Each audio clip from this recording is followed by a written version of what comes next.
안녕하십니까 여러분. 콘택트 렌즈 기초 담당 교수 김영수입니다. 자, 이번 시간에는 온라인으로 수업을 촬영하고 있고요. 제가 지금 이거 세 번째 촬영하고 있는 건데요.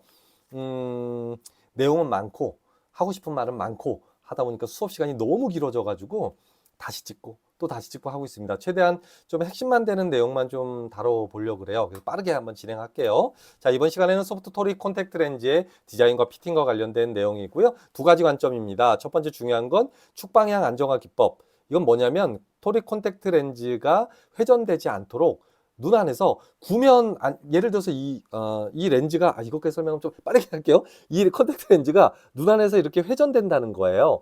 그 어떤 렌즈든 다 마찬가지입니다. 회전이 되게 돼 있기 때문에 이 회전되지 않게 만들어주는 방법이 축방향 안정화 기법이고요. 그 다음에 이게 눈 안에서 회전된다면 이 회전되는 양에 반대되는 방향으로 이렇게 인위적으로 콘택트 렌즈를 처방해서 회전됐을 때 정확하게 맞는 위치로 만드는 그런 라스 룰이라는 규칙이 있고요. 이런 규칙을 통해서 여러분들이 임상에 나아갔을 때 토릭 콘택트 렌즈가 눈 안에서 회전될 때 적절하게 대응하고 대처할 수 있는 안경사로서의 역량을 기를 수 있는 아주 중요한 수업 내용이 되겠습니다. 자, 본문으로 돌아가서 수업 내용 다뤄보도록 할게요. 여러분들 교재 100페이지를 펴주면 되겠습니다. 9장 소프트 토릭 렌즈의 디자인과 피팅과 관련된 내용이고요. 자, 우선 본격적인 내용 들어가기 전에 난시에 대한 종류를 좀 알아두는 것이 중요합니다.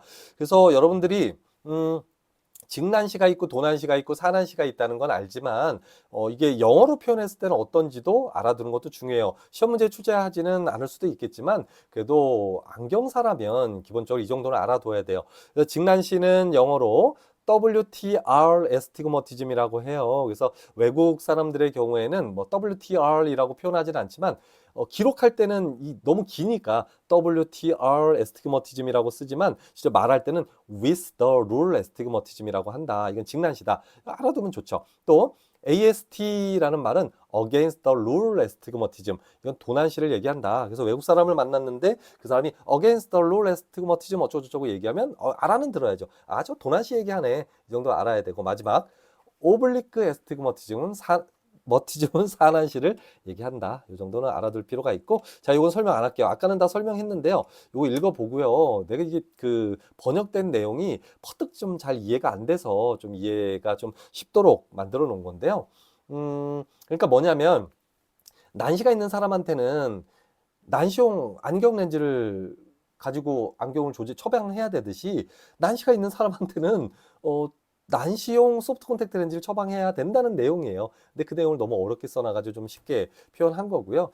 그래서 난시가 있는데도 불구하고 난시를 교정하지 않으면 안 된다. 당연한 거죠. 이건 안경이나 콘택트 렌즈나 마찬가지인 겁니다. 그래서 난시가 있는 사람은 난시용 콘택트 렌즈인 토릭 콘택트 렌즈로 처방해라 이 얘기입니다. 자, 아래쪽으로 내려와 볼게요. 실제로 과거에는 그 콘택트 렌즈가 구면 콘택트 렌즈밖에 없었어요. 1980년대만 해도 난시가 있는 사람은 난시용 안경 렌즈는 있었는데 난시용 토릭 콘택트 렌즈는 없었기 때문에 이때 당시만 해도 나 콘택트 렌즈 꼭 쓸래요 하는데 난시가 있어요. 그럼 당신 안경을 쓰던가 아니면 콘택트 렌즈를 쓰되 이 콘택트 렌즈는 난시 교정이 안 되기 때문에 좀 시력은 떨어질 거예요 라는 시절도 있었지만 현대에 와서는 이 콘택트 렌즈도 난시용 토릭 콘택트 렌즈를 만드는 그런 기술이 개발되었기 때문에 난시를 교정할 수 있게 되었다. 뭐 이런 얘기가 되겠습니다. 자, 아래쪽에 내려와 보면 0.75 다이옵터 이상의 난시는 교정을 해주어야 한다. 그래서 임상에 여러분들이 나갔을 때도 임상적으로는 그래요. 안경은 난시가 025, 050, 075 아주 미세한 난시부터도 전부 다 안경으로 처방할 수 있지만 임상에서 토릭 소프트 콘택트 렌즈는 075 다이옵터 이상 되는 난시만 교정될 수 있어요. 이게 무슨 얘기냐면 토릭 콘택트 렌즈 중에서 뭐 025 난시를 교정할 수 있는 토릭 소프트 콘택트 렌즈 050 다이옵터의 난시를 교정할 수 있는 토릭 소프트 콘택트 렌즈는 없다는 얘기예요. 그래서 최소한 075 다이옵터는 돼야 이 토릭 소프트 콘택트 렌즈를 처방할 수 있다 이런 얘기를 하고 있는 거니까요. 이건 기준이에요. 그래서 임상에서 만약에 난시가 025나 050 정도 있는 사람은 사실은 토릭 콘택트 렌즈로 처방하는 건 어쨌든 불가능한 겁니다. 그래서 075 다이옵터 이상 되는 것만 제품이 출시된다 이런 얘기를 좀 어렵게 써놓은 거고요. 자, 그 다음에 오른쪽으로 좀 넘어가 볼게요. 자, 비슷한 얘기를 계속 하고 있는데요. 근데 이제 난시가 양이 그러면 뭐 임상적으로 075 다이옵터 이상 되는 것만 교정할 수 있다고 하는데 그러면 075 다이옵터부터 무조건 난시가 교정되는 콘택트 렌즈로 처방해야 하느냐? 그럴 수도 있고 그렇지 않을 수도 있어요. 그러니까 어떤 사람들은 뭐 025나 050, 075 다이옵터까지는 난시 교정하지 않아도 콘택트 렌즈 착용했더니 뭐 시력도 괜찮고 뭐 전반적인 시각 환경 자체가 선명하다고 하면 처방하지 않을 수도 있어요. 그건 뭐 콘택트 렌즈에서는 좀 선택 사항이 있는 거고 그건 안경에서도 비슷하긴 합니다. 하지만 1다이옵터가 넘어간다고 하면 그거는 선택의 문제가 아니라 필수적으로 처방을 해야 한다는 얘기를 하고 있는 겁니다. 그래서 1다이옵터 이상 난시가 있다면 그거는 처방해야 돼. 이거는 그 사람이 원하지 않아도 처방해야 돼. 이런 얘기를 하고 있는 거고요. 그 아래쪽도 마찬가지 얘기를 하는 겁니다. 그래서 0.75 다이옵터 이상 난시가 있다면 그거는 뭐 난시 처방하는 게 맞지. 왜냐하면 처방하지 않으면 시력이 좀 떨어지니까요.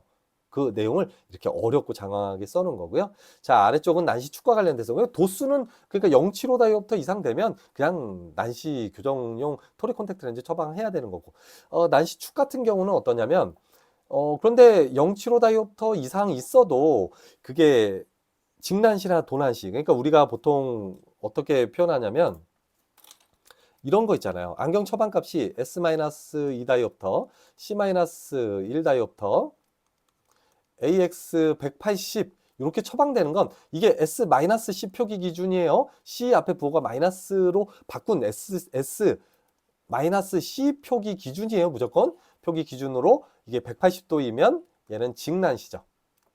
그 다음에 S-2 다이옵터에 C-1 다이옵터에 AX 90도 이렇게 처방된 안경 표기값이 있으면 얘는 도난시인 눈을 교정하는 안경 처방값이 되는 거고요. 그 다음에 S-2 다이옵터에 C-1 다이옵터에 뭐 AX가 45도다. 그럼 이거는 산난시죠. 그런데 이런 1다이옵터 이상 난시가 있으면 075 이상 있으면 난시를 교정하는 게 맞다고 얘기했잖아요. 그러니까 토릭 렌즈로 처방해야 하는데 산난시가 있으면요.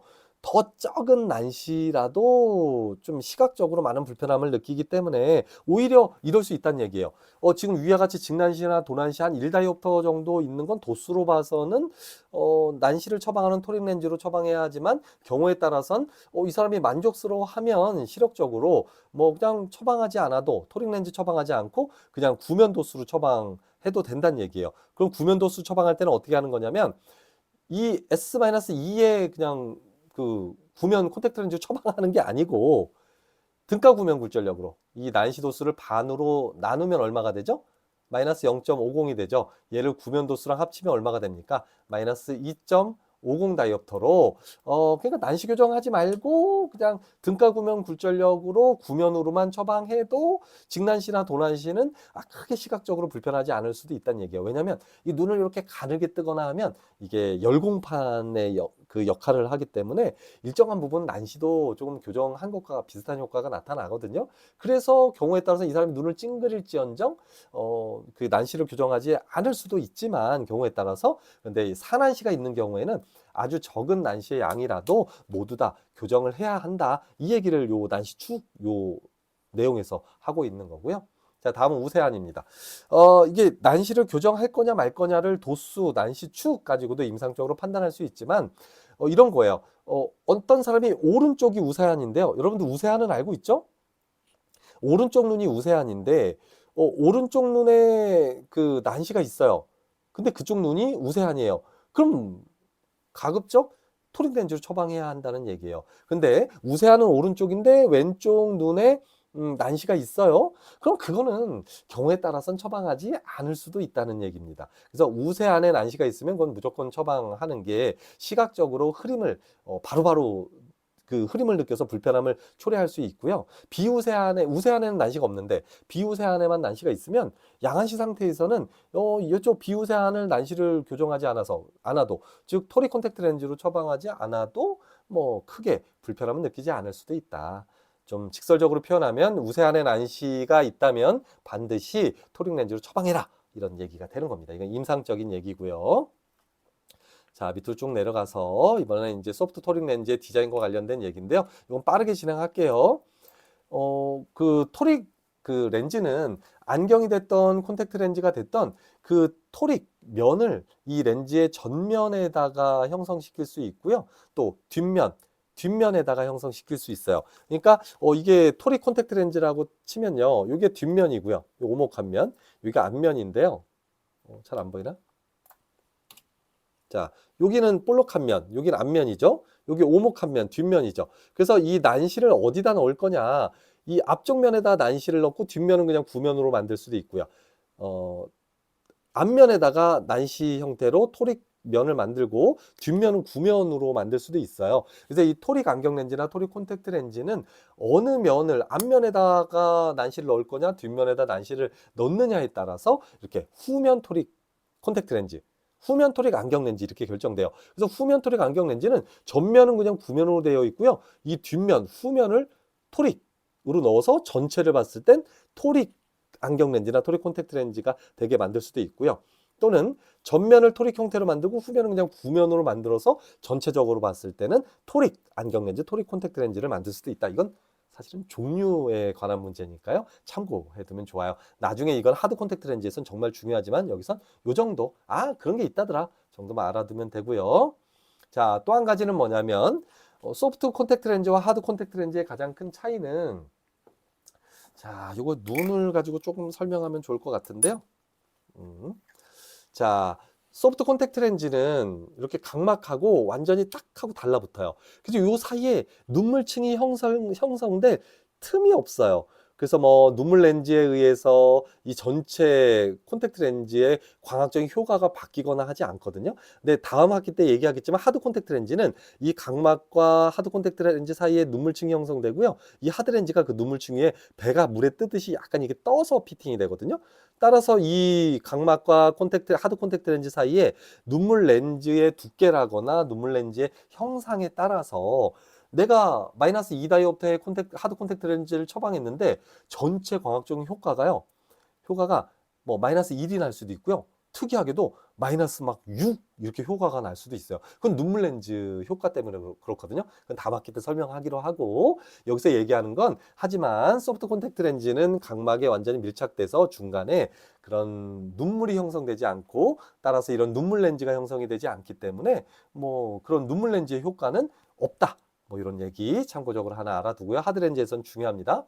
자, 다음으로 이 소프트 콘택트 렌즈를 만드는 방법 중에서 세 가지 제조 방법이 있잖아요. 옛날로 넘어가서 옛날부터 하게 되면 선반절삭법이 가장 오래됐고요.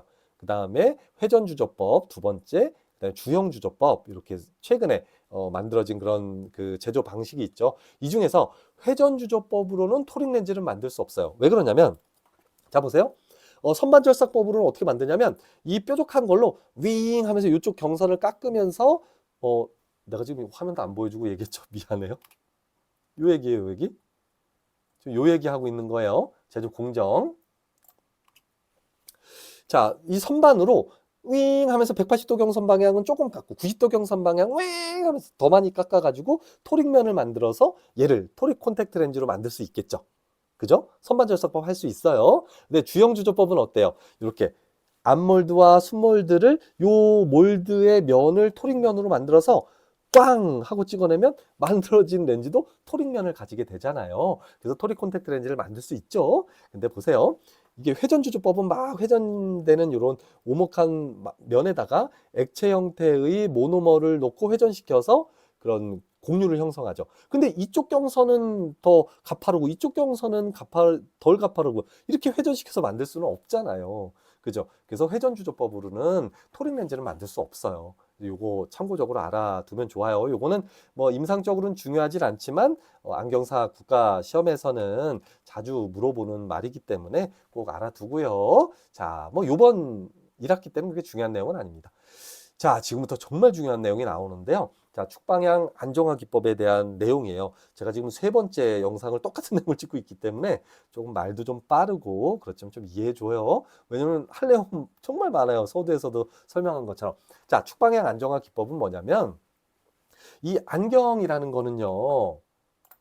우리가 이렇게 안경을 착용하는데 눈을 깜빡 한다고 해서 이렇게 안경이 돌아가지는 않잖아요. 눈을 깜빡할 때마다 이쪽으로 안경이 돌아가고요.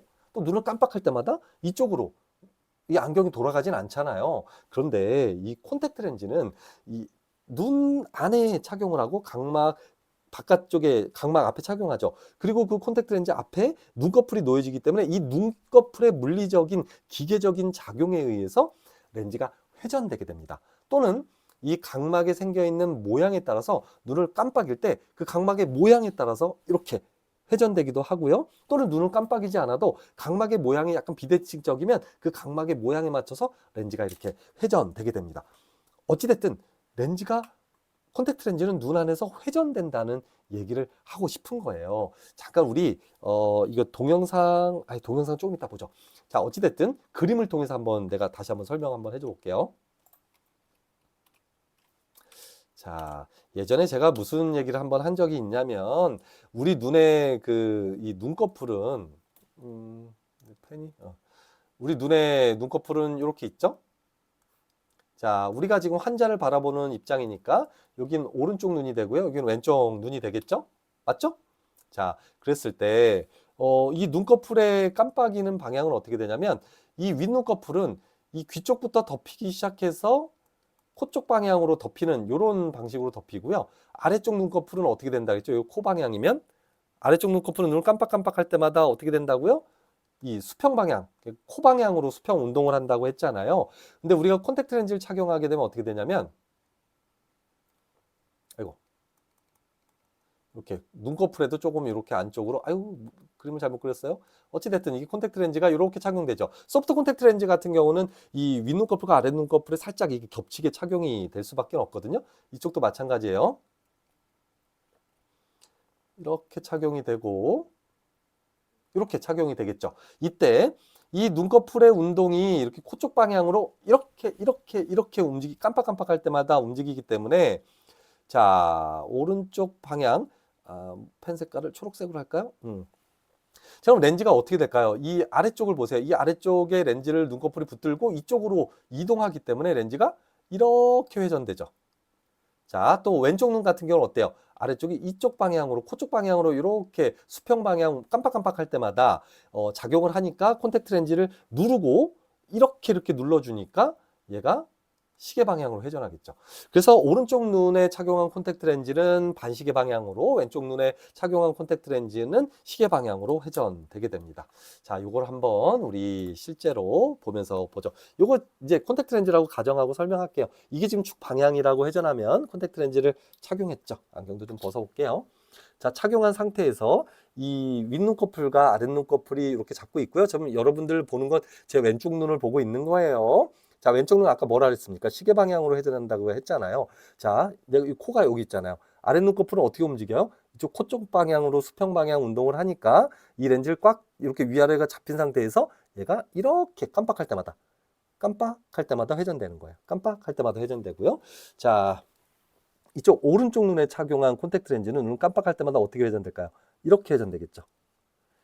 깜빡. 아랫눈꺼풀이 이렇게 움직이니까 코 쪽으로 깜빡 할 때마다 이렇게 오른쪽 눈은 시계 반대 방향으로 회전되겠죠. 무슨 얘기인지 알겠죠? 그래서 이 콘택트 렌즈는 눈에 착용했을 때 이렇게 뭐 다양한 원인이 있겠지만 어쨌든 눈 안에서 회전된다. 요거 관점만 일단 이해하면 좋겠어요.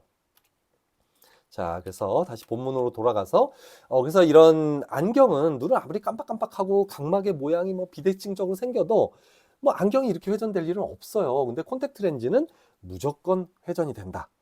뭐 무조건이라고 얘기하면 좀 그렇지만 어쨌든 대부분 눈 깜빡이 비대칭적인 눈 깜빡이 아까 얘기한 이거 있잖아요. 아래 눈꺼풀은 코 쪽 방향으로, 윗 눈꺼풀은 귀 쪽에서 코 쪽으로 순차적으로 덮이는 방향으로 이렇게 깜빡이기 때문에 이런 깜빡임 현상을 우리는 비대칭적인 눈 깜빡임이라고 하고요. 만약에 눈이 대칭적으로 깜빡인다면 어떻게 되겠어요? 착각, 착각, 셔터 닫히듯이 이렇게 깜빡이겠죠. 그렇지만 그렇게 눈이 깜빡이지는 않는다는 얘기를 했었잖아요. 그래서 비대칭적인 눈 깜빡임 운동 때문에 눈 안에 착용한 콘택트 렌즈가 회전된다. 따라서 이렇게 회전되지 않도록 만들어주는 축 방향 안정화 기법이 토릭 소프트 콘택트 렌즈엔 적용된다. 이렇게 이해를 해주면 좋겠습니다. 자, 오른쪽으로 넘어가 볼게요. 그러면 난시를 교정하기 위한 콘택트 렌즈가 눈에서 회전되지 않도록 만드는 축 방향 안정화 기법은 어떤 것들이 있는지를 좀 살펴봐야 하는데요. 여기까지 줄 치시고요. 이걸 한번 읽어보시면 돼요. 자, 그래서 여러 가지 기법인데 총 4가지가 있는데요. 이 후면 토릭은 제일 마지막에 설명할 거예요. 얘가 사실은 좀 뭐라 그럴까, 일률적으로 적용하기 어려운 거라서, 자, 2번부터 설명할게요. 얘가 1번이 됩니다. 자, 프리즘 밸러스트 방식을 이용해서 눈에 착용한 토릭 소프트 콘택트 렌즈가 회전되지 않도록 만들어줄 수 있겠다. 이 밑에 내용에 보면 뭐라고 써 있냐면, 기저 하방 베이스 다운 프리즘을 콘택트 렌즈에 넣어서 중력에 의해서 렌즈가 회전되지 않도록 만든다. 이렇게 설명하고 있습니다. 얘를 그림을 통해서 한번 설명해 볼게요. 이 말로 설명하면 너무 어려워요. 자, 이렇게 돌아가서 이건 무슨 얘기냐면, 프리즘 밸러스트 방식은 베이스 다운 프리즘을 넣어야 한다고 했으니까, 자, 이게 아이고, 내가 그림을 좀 잘못 그렸는데, 일반적인 토릭 콘택트 렌즈의 단면이라고 가정하면요, 요 아래쪽에다가 베이스 다운 프리즘을 넣는 거예요. 그러면 어떻게 되는 거냐면, 콘택트 렌즈가 좀 과장해서 표현하면, 자, 아래쪽에 베이스 다운 프리즘이 들어갔기 때문에 아래쪽 보세요. 아래쪽이 상당히 두꺼워지고 무거워지게 돼 있습니다. 근데 여러분들 그 오뚜기 알아요? 이렇게 생긴 오뚜기? 그래서 이 아래쪽에 무거운 추가 들어가 있어서 이렇게 넘어져도 다시 일어나고, 넘어져도 다시 일어나는 거. 좀 오뚜기 좀 모르는 친구가 있나요? 잠깐만. 자, 이걸 오뚜기라고 해요. 정말 모르는 친구 있을까 봐 하는 거예요. 이 인형에 요 아래쪽에 무거운 구슬 같은 걸 넣어놔 가지고요, 무게 중심을 아래쪽에 넣어서 이렇게 쳐도 일어나고, 쓰러뜨려도 일어나고, 이렇게 되는 걸 오뚜기라고 하는데요. 일단 다시 돌아가 볼게요. 그래서 결국은 뭐냐면, 이 아래쪽에 무게 중심을 두었기 때문에 이제 정면에서 보는 형태로 콘택트 렌즈를 한번 그려보고 한번 설명 한번 해줘 볼게요. 그래서 콘택트 렌즈가 이렇게 착용됐을 때 얘가 회전됐다가도 이 아래쪽이 무겁기 때문에 회전됐다가도 다시 자리를 잡는 거죠. 자, 이렇게 볼게요. 이 아래쪽이 되게 두꺼운 거예요. 그래서 렌즈가 회전됐다가도 여기 아래쪽이 두껍고 무거우니까 중력에 의해서 다시 자리를 잡고, 깜빡하면 회전됐다가, 깜빡하면 이쪽으로 회전돼요. 깜빡하면 이렇게 회전됐다가 요 아래가 무거우니까 여기가 무겁죠? 이거 다시 자리를 잡고, 깜빡하면 회전됐다가 다시 자리를 잡고. 무슨 얘기인지 알겠죠? 그래서 아래쪽에다가 콘택트 렌즈에다가 베이스 다운 프리즘을 넣어가지고 아래쪽을 두껍게 만들어서 무게 중심을 아래쪽을 무겁고 두껍게 만들어서 회전됐다가도 중력에 의해서 다시 자리를 잡게 만드는 거다. 이렇게 이해를 해줬으면 좋겠습니다. 이해됐죠? 넘어가 볼게요. 자, 그럼 이런 프리즘 밸러스트 방식 같은 경우는 그래서 무게 중심 때문에 중력에서 원위치를 회전됐다가도 잡는다. 하지만 이게 단점이 있어서 사실 요즘에는 잘 사용되지는 않아요. 아래쪽에 단점이 총 4가지 정도 있는데요. 한번 단점 한번 살펴볼게요. 여러분들 이거 그 기말고사 볼 때 다 작성해 줘야 됩니다. 다 외우라는 얘기는 아니고, 내가 지금 했던 이런 얘기들을 머릿속에 떠올리면 이거 외우지 않아도 전부 다 술술술술 쓸 수 있어요. 자, 첫 번째 단점. 아래쪽이 두껍다고 했잖아요. 베이스 다운 프리즘을 넣어서 아래쪽이 두껍게 됐기 때문에 이 아래쪽에 두꺼운 부분에 산소가 이렇게 공급되다가도 여기서 하고 각막까지 가지 못하겠죠. 그러니까 어떻게 되겠어요?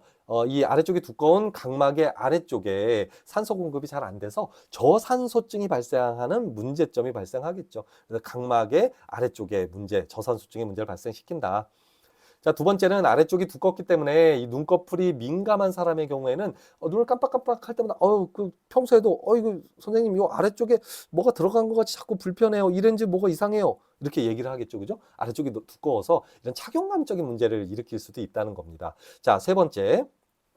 렌즈가 워낙 무겁기 때문에 사실은 이 렌즈 자체가 회전됐다가 토릭 렌즈가 제자리를 잡기는 하는데, 전체적인 무게가 무거울 수밖에 없잖아요. 그러니까 이게 조금만 플랫하게 피팅돼도 아래쪽으로 이렇게 축 처져서, 아래쪽을 처져서 피팅상의 문제를 발생시키게 되는 그런 문제도 있습니다. 어렵지 않잖아요. 그 프리즘 밸러스트 방식이 뭔지만 알면 이해 다 할 수 있어요. 자, 마지막. 네 번째.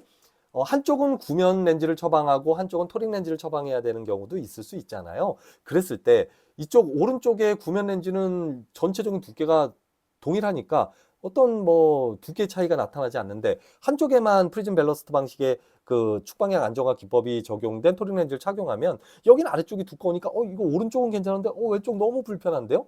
이런 식의 문제를 발생시킬 수 있다는 거예요. 그래서 결론적으로 얘기하면 어쨌든 두께가 아래쪽이 두꺼움으로 인해서 축방향 안정화를 시킬 수는 있지만, 즉 렌즈가 토링 렌즈가 회전되는 걸 막아줄 수는 있지만 이런 네 가지의 문제점들이 발생하게 된다. 이렇게 이해해 주시고요. 자, 두 번째입니다. 자, 주변부 밸러스트 방식은 이건 참고하세요. 프리즘 밸러스트 방식이 아래쪽이 너무 두꺼우니까 아래쪽 전체에다가 베이스 다운 프리즘을 넣는 게 아니라 이 끝부분에만 좀 두껍게 만드는 베이스 다운 프리즘을 넣은 건데 뭐 결론은 똑같습니다. 그러니까 그 프리즘 밸러스트 방식의 단점을 조금 보완했다 뿐이지 사실은 뭐 큰 차이는 없습니다. 자, 넘어갈게요. 이건 뭐냐면 내가 뭐라고 써놓은 거냐면 중요하지 않음, 그냥 이건 참고하세요. 이렇게 써놓은 거고요. 자, 이게 3번이지만 실제로는 2번이 되는 거죠. 자, 2번은 트렁케이션, 영어로는 트렁케이션 방식인데요. 하부 절단 방식이라고 합니다. 얘 같은 경우는 사실은 이 절단 방식은 뭐 다양하게 쓰일 수 있어요. 뭐 위를 절단하기도 하고 아래를 절단하기도 하고 이 끄트머리를 절단하기도 하는데, 여기 주로 사용이라고 해놓은 건 뭐냐면 다양한 절단 방식 중에서 하부 절단 방식을 주로 사용한다는 얘기예요. 그래서 이 절단 방식은 여러분들이 뭐 여기저기 절단할 수 있지만 아래쪽을 절단해서 이 토링 렌즈가 회전되지 않게 만든다고 이해하면 좋고요. 이것도 그림을 그려서 이해하면 좀 더 쉬울 것 같아요. 자, 무슨 얘기냐면 콘택트 렌즈가 이렇게 동그랗게 생겨 있잖아요. 이 아래쪽을 이만큼 싹둑 잘라내는 거예요. 그럼 모양이 어떻게 되냐면 극단적으로 표현하면 이런 방식이 되죠. 그럼 어떻게 되겠어요? 우리가 윗눈꺼풀과 이 렌즈를 콘택트 렌즈를 착용시켰을 때 윗눈꺼풀이 이렇게 놓여질 거고요. 아랫눈꺼풀이 그림 잘못 그리겠는데 이렇게 놓여지면서 이 아랫눈꺼풀에 이 잘려진 면이 평행하게 놓입니다. 그러니까 이게 아랫눈꺼풀이에요. 이게 콘택트 잠깐 날 좀 크게 보죠. 자, 이게 아랫눈꺼풀이에요. 이 잘려진 콘택트 렌즈 동그란 게 아니라 이렇게 잘라가지고 평행하게 만드니까 이 렌즈를 아랫눈꺼풀이 받쳐가지고 회전되지 않게 만들어주는 방식, 이게 트렁케이션 방식, 하부 절단 방식이 되겠습니다. 이거는 지금 사용되지 않아요. 과거에 사용됐던 건데 뭔지는 무슨 얘기인지 이해하겠죠. 그래서 이건 그냥 쓱 하고 지나갈게요. 이렇게 어려운 내용은 아니니까. 그래서 하부 절단 방식을 사용해서 토리 콘택트 렌즈가 회전되지 않게 만들어 줄 수 있겠다. 하지만 다만 단점이 있죠. 자, 아래쪽에 잘려있는 부분이 이 날카롭게 좀 잘리기도 하고 그 끝부분 처리가 제대로 된다고 하더라도 아랫눈꺼풀에 이렇게 뾰족하게 이렇게 올려지기 때문에 이 착용감이 좀 좋을 수는 없어요. 자, 두 번째, 산한시가 있는 경우에는 이게 회전되지 않도록 만들어주는 축방향 안정화 기법의 효과가 별로 없어요. 왜 그러냐면 산한시 같은 경우는 이 렌즈의 경섬이 이렇게 대각선 방향으로 어떤 부분은 좀 돌출되어 있고요, 곡률이. 어떤 부분은 평평하기 때문에 이 눈꺼풀 이 아래쪽에 잘려진 부분도 어느 쪽은 두껍고 어느 쪽은 얇아요. 그럼 이게 또 회전되는 경우도 있거든요. 그러니까 아래쪽이 전체적으로 좀 두툼해야 되는데, 두툼하고 평행하게 잘려야 되는데 산화시가 있는 경우는 이 두툼한 아랫부분 중에서 일부분은 얇고 일부분은 두껍기 때문에 이렇게 그 얇은 부분이 이 접히면서 이렇게 회전될 수 있는 그런 문제를 가지고 있죠. 그래서 이게 산한시가 있는 경우에 효과가 별로 없는 그런 문제점도 가지고 있습니다. 자, 세 번째입니다. 이게 번호 4번이지만 세 번째가 되겠습니다. 얘는요, 비슷한 이름이 너무 많아요. 이거 다 똑같은 이름이거든요. 자, 보세요. 동적 안정화 기법, 영어로는 다이나믹 스테빌라이제이션, 똑같은 말이에요. 동적 안정화 기법, 또 이중 슬랩 오프 방식, 더블 슬랩 오프 방식, 요 옆에 영어 보세요. 더블 슬랩 오프 방식, 또 더블 신존 방식, 다 똑같은 말이에요. 좀 오른쪽으로 넘어가 볼까요? 또 웃겨요. 이름이 얼마나 많으냐면, 자, 위에 보세요. 더블 슬랩 오프 방식을 아까 얘기했죠. 그 다음에 얇은 영역, 더블 신존 방식 얘기했죠. 리버스 프리즘 방식 디자인, 이거는 역 프리즘 디자인이라고도 하고, 뭐 어찌됐든 다 똑같은 말이란 얘기입니다. 그래서 여러분들이 이렇게 이해해 주면 좋아요. 이 중에서 가장 이해하기 쉬운 단어가 사실은 더블 신존 방식입니다.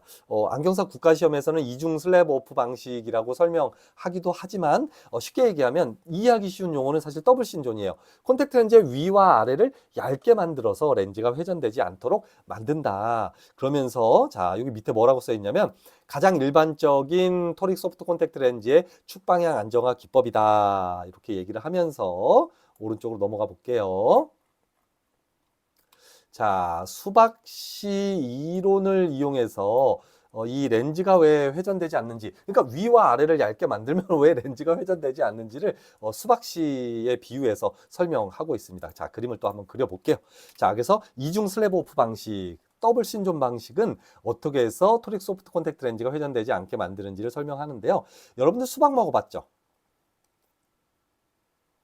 수박씨가 이렇게 생겼잖아요. 그럼 이게 윗부분이고 아랫부분이 얇잖아요. 그러니까 지금 콘택트 렌즈의 윗부분과 아랫부분을 좀 얇게 만드는 거잖아요. 내가 지금 요 비슷한 뭐가 좀 있으면 좋은데 참 없어서 조금 안타깝긴 한데 요게 조금 비슷하게 설명할 수 있을 것 같은데요. 자, 한번 봅시다. 자, 요게 보면 지금 이게 지금 이 모형 안에서 모형 안에서 지금 수정체를 뺀 거예요. 어찌됐든 자, 얘가 위와 아래가 얇잖아요. 이게 콘택트 렌즈라고 치고요. 요 위에 아래가 얇다라고 가정을 해볼게요. 근데 이 콘택트 렌즈가 회전되는 건 윗눈꺼풀과 아랫눈꺼풀의 이런 기계적인 힘, 물리적인 힘에 의해서 렌즈가 회전되는 거잖아요. 자, 이것도 한번 붙여서 한번 설명해 볼게요.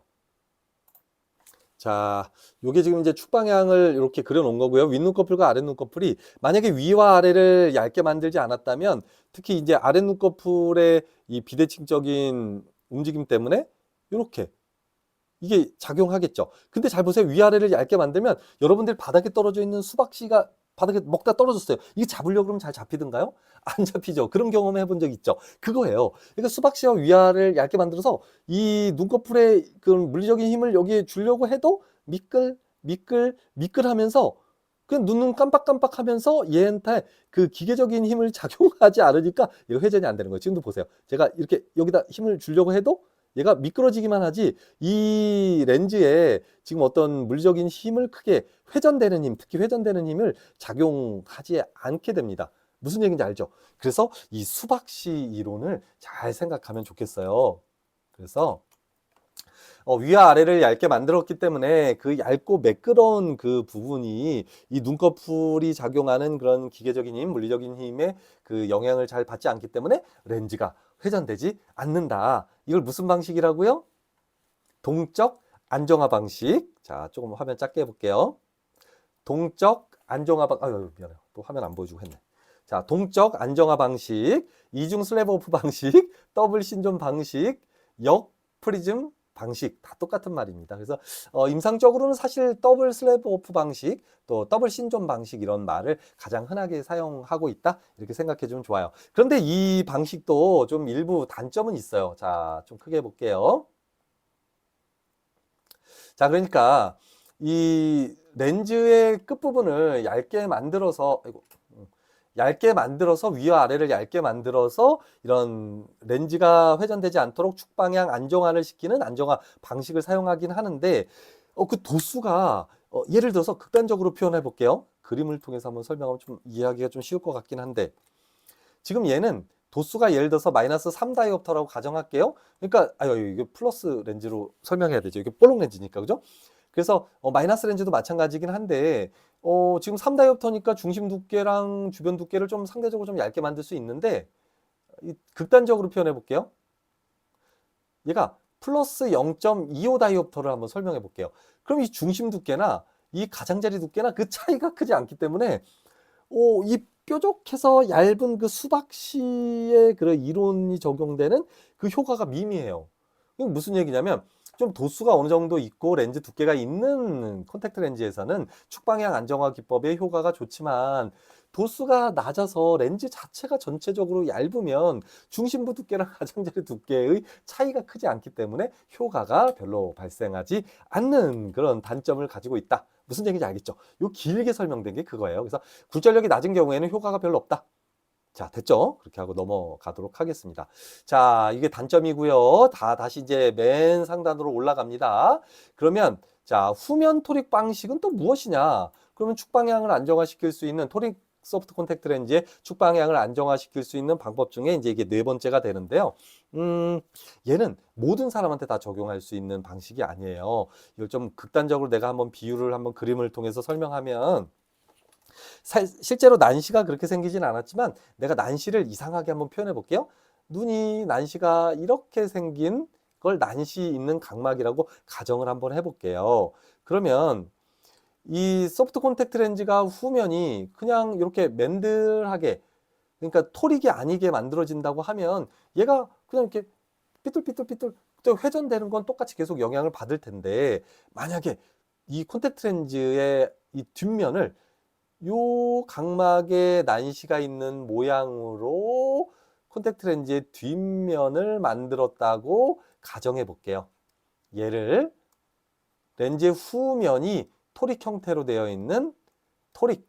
왜요? 여기가 전면이잖아요. 렌즈 전면이고 콘택트 렌즈 얘가 후면이잖아요. 그러니까 후면 토릭 형태로 만들면, 그러니까 그 각막이 난시가 있기 때문에 그 난시의 모양대로 콘택트 렌즈 후면을 만들게 되면 딱 모양이 맞으니까 렌즈가 회전되고 싶어도 회전되지 않겠죠. 이건 원리는 너무너무 간단하죠. 그런데 문제는 뭐가 있냐면, 이 후면 토릭 형태로 축방향 안정화 기법을 쓰려면 기본적으로 각막 난시가 있는 사람한테만 적용할 수 있는 거예요. 근데 각막 난시가 없는 사람한테 후면 토릭을 처방해봐야 아무 효과가 없는 거예요. 무슨 얘기인지 알겠죠? 그래서 이 후면 토릭 방식의 축방향 안정화 기법은 각막 난시를 가지고 있는 사람에게만 적용할 수 있기 때문에 이건 사실 뭐 그 축방향 안정화 기법이라고 할 수도 없습니다. 자, 이렇게 하고 정리하고 넘어가도록 할게요. 자, 그 다음에 요거는 뭘 설명한 거냐면, 그림은 이 트렁케이션 방식을 설명하고 있는 거예요. 그래서 지금 잘 보일지 모르겠지만 요 아래쪽을 이렇게 평평하게 잘랐죠. 평행하게 잘랐다 보니까 요 아랫 눈꺼풀에 탁 올려져서 렌즈가 회전되지 않게 만드는 거니까 이 하부절단형 방식은 요 사진을 통해서 조금 이해하면 좋을 것 같고요. 아래쪽으로 쭉 내려와서 얘는 위와 아래 방향을 부위를 얇게 만들어서 수박시와 같은 효과에 의해서 렌즈가 회전되지 않게 만드는 더블 신존, 이중 슬래브 오프, 뭐 이런 방식을 그림으로 설명한 겁니다. 그래서 중간 부분은 두껍고 위와 아래를 상대적으로 좀 얇게 만든 그런 방식이다. 이렇게 얘기를 이해하면 좋을 것 같고요. 자, 다음은 요건 한번 줄 치면서 한번 여러분들이 조금 뭐 이해해 주면 좋을 것 같은데요. 요 위에 것들은 뭐 그렇게 중요한 내용은 아니니까 줄 쳐놓고 한번 읽어보면 이해할 수 있을 것 같고요. 자, 후 정점 굴절력은 콘택트 렌즈의 도수를 얘기하는 거고요. 네, 쉽게 얘기하면 토릭 콘택트 렌즈를 처방한 상태에서 그 렌즈의 도수가 잘 맞는지 잘 맞지 않는지를 확인하는 방법에 대해서 설명하고 있는 거고요. 쉽게 얘기하면 그 사람한테 이론적으로 잘 맞는 그 구면 렌즈와 원주 렌즈가 다 들어가 있는 토릭 소프트 콘택트 렌즈를 착용시킨 상태에서 오버 리프렉션이라고 하거든요. 제가 여러분들한테 얘기를 했는지 모르겠지만, 자, 요거 용어니까 한번 설명하고 넘어갈게요. 우리가 콘택트 렌즈를 착용하지 않고 시력 검사를 하고요. 그 다음에 이제 콘택트 렌즈를 착용한 상태에서 덧대어서 굴절 검사를 한다고 해서 영어로는요, over reflection. 리플렉션은 굴절 검사, 시력 검사를 얘기하는 거거든요. 그래서 over reflection 줄여서 영어로 OR이라고 하고요. 우리말로 덧댐 굴절 검사라고 합니다. 쉽게 얘기하면 뭐냐면, 우리가 안경 처방값을 봤더니 S-2 다이옵터, C-1 다이옵터, 뭐 AX 180 이렇게 이제 이론상 이 사람한테 처방해야 하는 이제 안경 굴절력을 구했으면 이걸 가지고 또 똑같은 도수로 정적란 거리 보정할 필요가 있으면 보정해서 콘택트 렌즈를 처방하면 되잖아요. 그러고 나서 이 난시 렌즈가 이 사람한테 잘 맞는지 안 맞는지를 확인하기 위해서는 이런 도수의 렌즈를 끼고요. 오버 리프렉션, 덧댐 굴절 검사를 하면 되겠죠. 그랬을 때 오버 리프렉션 결과가 빵빵빵이 나오면 이건 구면 원주 이 난시 도수까지 아주 잘 맞는 거야 라고 가정할 수 있을 거고요. 그런데 오버 리프렉션을 했더니 스페리컬 구면 도수는 빵빵빵이 나오지만 실린더 도수는 예를 들어서 마이너스 0.25 다이옵터에 AX 180 이렇게 덧댐 굴절 검사가 측정되었다면 요 교정되지 않은 난시값만큼이 난시가 교정이 잘 되지 않은 거기 때문에 어떻게 해줘야 되겠습니까? S-2 다이옵터 구면은 똑같이 하고요. 실린더는 025만큼 교정이 안 됐으니까 이게 부족하다는 의미잖아요. 그래서 1.25 다이옵터 025만큼을 여기다 더해 주어서 이렇게 처방하면 어떻게 되겠습니까? 빵, 빵, 빵이 나오겠죠? 그래서 다시 좀 난시도수를 높여가지고 재처방한 상태에서 다시 오버 리프렉션을 해서 최종 빵빵빵이 나올 때까지 조정할 수 있다. 그래서 우리는 이 사람한테 처방한 난시도수가 잘 맞는지를 확인하기 위해서는 이렇게 토릭 렌즈를 처방한 다음에 오버 리프렉션 덧대 굴절 검사를 해서 부족한 양 또는 너무 오버된 양을 확인할 수 있다. 이런 얘기가 이 첫 번째 요 초록색 줄까지 요 얘기가 되는 거고요. 한번 읽어보세요. 그런 내용이에요. 자, 밑으로 좀 내려오면 또 다른 방법이 있는 거예요. 그러니까 이제 난시도수, 우리가 알고 싶은 건 이제 난시도수가 얼마나 이 사람한테 필요한가를 알고 싶은 건데, 구면도수는 우리가 안경 처방하면 알 수 있는 거니까요. 자, 이렇게 되는 거예요. 아까와 같은 상황에서 다시 이거 지우고 설명할게요. S-2 다이옵터, C-1.50 다이옵터, AX 180 이런 안경 처방이 있는 사람한테 그냥 토릭 렌즈를 씌워주지 말고 그냥 S-2 다이옵터에 구면 소프트 콘택트 렌즈를 착용시키라는 얘기입니다. 그 상황에서 오버 리프렉션을 했을 때 1번 만약에 구면도수 정확하게 규정됐고 난시값이 이렇게 오버 리프렉션, 덧대 굴절 검사를 나왔으면 이 두 개를 합쳐서 S-2에 C-150, AS 180 이렇게 처방하는 거고요. 근데 오버 리프렉션을 했더니 덧대 굴절 검사 결과값이 C-0.75 다이옵터에 AX 180 이렇게 덧댐 굴절 검사 결과 값이 나왔으면 뭔진 모르겠지만 이렇게 구면을 착용한 상태에서 이 난시를 이론적으로 그대로 처방해야 하는데 뭔가 모르겠지만 눈 안에 작용했을 때 그냥 한 0.75 다이옵터만 덧댐 굴절 검사로 나왔어요. 그럼 어떤 이유인지는 모르겠으나 어찌됐든 이 난시값만 그대로 구면값에서 더해서 처방하면 된다. 어떤 눈에서의 굴절, 렌즈가 휘어지든 어떤 교정 효과가 추가적으로 발생해서 075만큼은 그냥 보정이 됐다는 얘기예요. 자연스럽게. 그러면 최종적으로 어떻게 처방하면 된다? S-2 다이옵터, C-0.75 다이옵터에 AX 180으로 처방하게 되면 그 사람한테 이 난시까지 전체가 다 교정되는 거다. 어찌됐든 이런 덧댐 굴절 검사를 이용해서 최종적으로 난시 도수를 결정할 수 있다. 뭐 이렇게 이해를 하면 좋을 것 같아요. 그 내용이 요 후정적 굴절력에 대한 얘기입니다. 후정적 굴절력은 말이 어려워서 그렇죠. 그냥 안경 도수 이렇게 생각하면 되는 거고요. 자, 벌써 42분이 지났네요. 자, 이제 여기부터가 조금 좀 어려울 수도 있는데, 자, 렌즈 회전 효과에 대해서 한번 살펴볼게요. 그런데 토릭 콘택트 렌즈를 착용했을 때 좀 전에 설명한 오버 리프렉션 값에서 이 난시 도수를 찾는 거는 렌즈가 눈 안에서 회전되지 않았을 때의 얘기고요. 근데 눈 안에서 렌즈가 회전된다면 도수가 바뀐다는 얘기예요. 자, 한번 요 예제를 한번 살펴볼게요. 근데 요 예제를 살펴보면 여러분들 이해가 잘 안 될 수 있어서 제가 다른 예제를 들어가지고 한번 설명을 한번 해볼게요. 자, 이런 겁니다. S-2 다이옵터에 C-1 다이옵터 AX 180도의 그 안경 처방 값이 나와서 소프트 콘택트 렌즈, 토릭 소프트 콘택트 렌즈 어떻게 처방했냐면 그대로 처방했어요. 2 다이옵터 C-1 다이옵터에 AX 180도로 처방했더니 오버 리프렉션을 한번 해봤어요. 이 렌즈가 도수도 잘 맞고 회전도 되지 않았다면 빵, 빵, 빵 이렇게 측정되겠죠. 그러면 구명굴절력도 잘 처방됐고 난시도 잘 교정됐으니 이게 그냥 정답이야 하고 그냥 이거 처방하면 끝나는데 오버 리프렉션을 했더니 이상한 일이 벌어져요. 자, S 플러스 1 다이옵터에 C 마이너스 1.25 다이옵터에 AX 45도 막 이렇게 측정이 됐어요. 이상하다. 안경 처방값대로 처방하면 이론상 이렇게 빵빵빵이 나와야 하는데 뭔가 모르게 이상한 도수, 막 이상한 축방향 이렇게 나왔다면 이건 눈 안에서 콘택트 렌즈가 회전되었다라고 볼 수 있습니다. 이때 이 등가구면 굴절력을 계산했을 때 이거 좀 계산하기가 좀 애매하니까 내가 조금만 바꿀게요. 이렇게 했더니 등가구면 굴절을 우리가 계산할 때 좀 이상하니까 이거 좀 바꿔볼게요. S 플러스 1에 C 마이너스 1.50에 AX 45도 이렇게 나왔다고 가정해 볼게요. 그러면 이게 도대체 도수가 잘 맞는 건지 렌즈는 일단 회전된 거예요. 왜냐면 완전 엉뚱한 도수가 측정됐기 때문에 눈 안에서 렌즈가 회전됐다는 건 무조건 맞는 겁니다. 그러면 단순히 렌즈만 회전됐는지 아니면 도수도 잘못 처방됐는지를 알기 위해서는 이 도수의 그 실린더 이 등가 구명 굴절력을 한번 계산해 보면 된다는 얘기예요.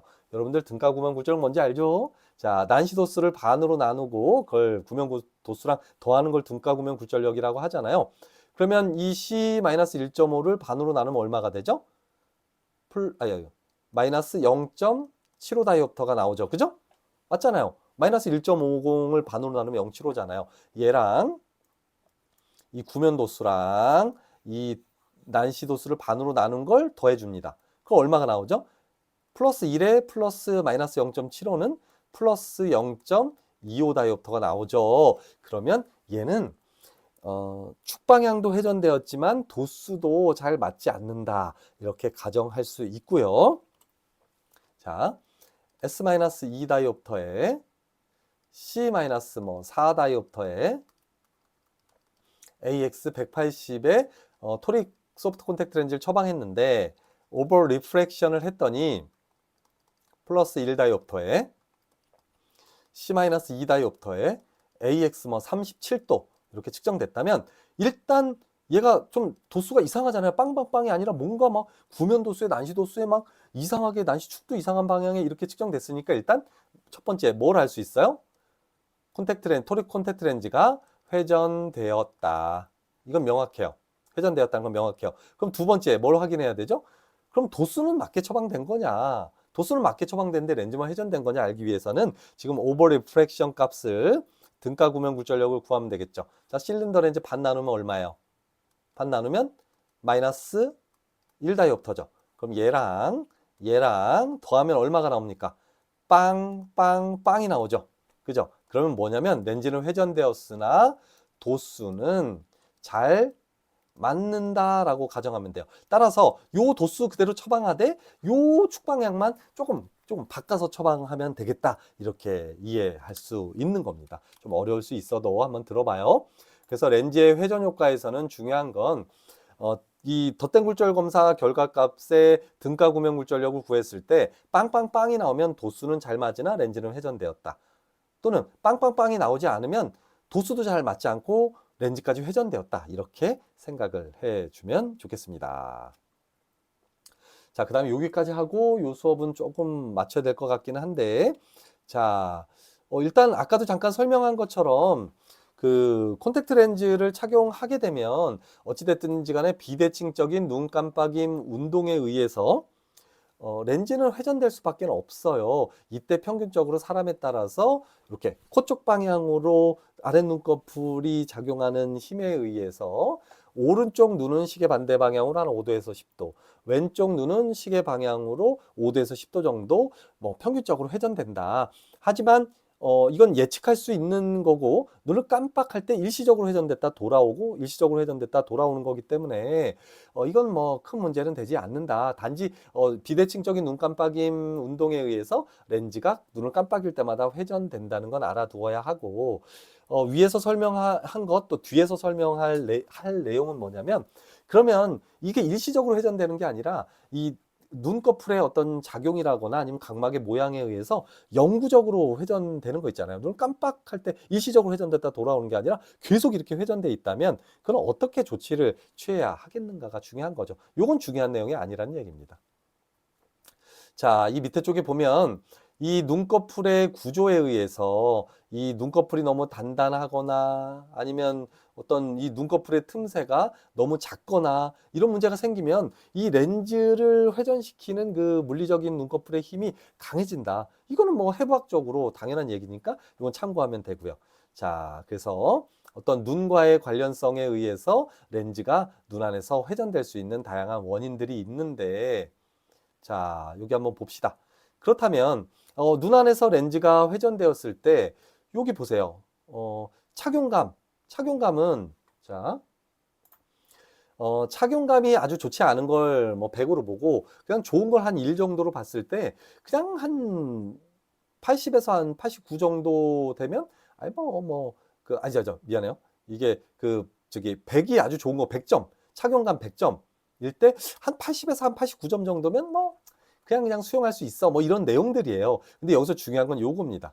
자, 어, 회전해서 눈을 깜빡일 때, 이 회전됐다가 다시 원상태로 돌아올 때, 그게 한 원상태로 이렇게 돌아와야 되는데, 돌아오지 못하고 한 6도 정도에서 미만에서 돌아오지 않는 거예요. 그러니까 예를 들어 10도 회전됐는데 1도, 2도 정도 원상 복구되고 나머지 한 뭐 8도, 9도 정도는 원상태로 안 돌아오면 이거는 시력이 너무 떨어져서 안 좋다는 얘기예요. 뭐 그런 얘기를 하면서 어찌됐든 요게 중요한 얘기는 10도 이상 렌즈가 회전되면 이거는 시력적으로 큰 문제가 되니까 이 10도 이내에서 그 회전되도록 만들어줘야 된다. 이런 얘기들을 하는 거고요. 자, 여기 또 뭐가 있냐면 이거는 이제 뭐 회전되었을 때 어느 정도 안에서 우리가 수용하고 또 나쁘다면 보정을 해줘야 되는가 그 권장되는 기준이고 이게 중요하지 않아요.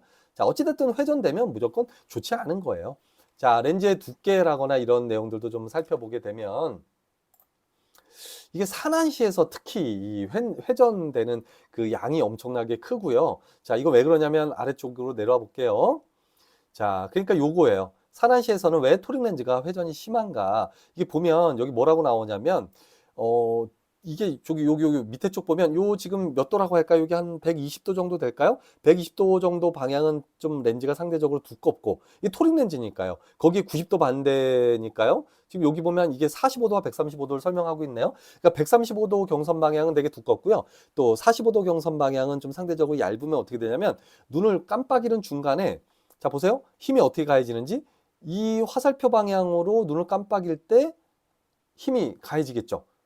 그럼 렌즈가 어떻게 되겠습니까? 이 아랫 눈꺼풀에 의해서 렌즈가 이렇게 코 쪽 방향으로 회전되는 방향, 또 윗눈꺼풀이 이 두꺼운 방향을 또 눌러가지고 렌즈가 또 비정상적으로 막 회전되는 방향, 이렇게 가해지는 겁니다. 그러니까 렌즈가 직난시랑 도난시 같은 경우는 뭐 수평 방향이 예를 들어 두껍고 수직 방향이 얇으면 그냥 눈꺼풀이 깜빡여도 그냥 아래쪽으로 내려갔다 올라가고 아래쪽으로 내려갔다 올라가지만 이 대각선 방향은 눈꺼풀이 닫히면서 이렇게 얘를 렌즈를 회전시키는 그런 문제를 발생시키기 때문에 산안시에서는 렌즈의 회전이 심하다. 뭐 그 얘기를 설명하고 있는 겁니다. 그래서 여기 산안시에 제가 만약에 이렇게 질문한다면 산안시에서는 토릭 렌즈가 왜 많이 회전됩니까? 하면 이렇게 두꺼운 경선 방향으로 눈꺼풀에 물리적인 힘이 작용하기 때문에 이 렌즈가 회전될 수밖에 없다. 그러니까 대각선 방향으로 두껍기 때문에 눈꺼풀이 이렇게 눌러서 렌즈를 회전되겠죠. 그래서 두꺼운 렌즈 방향과 얇은 렌즈의 방향이 있고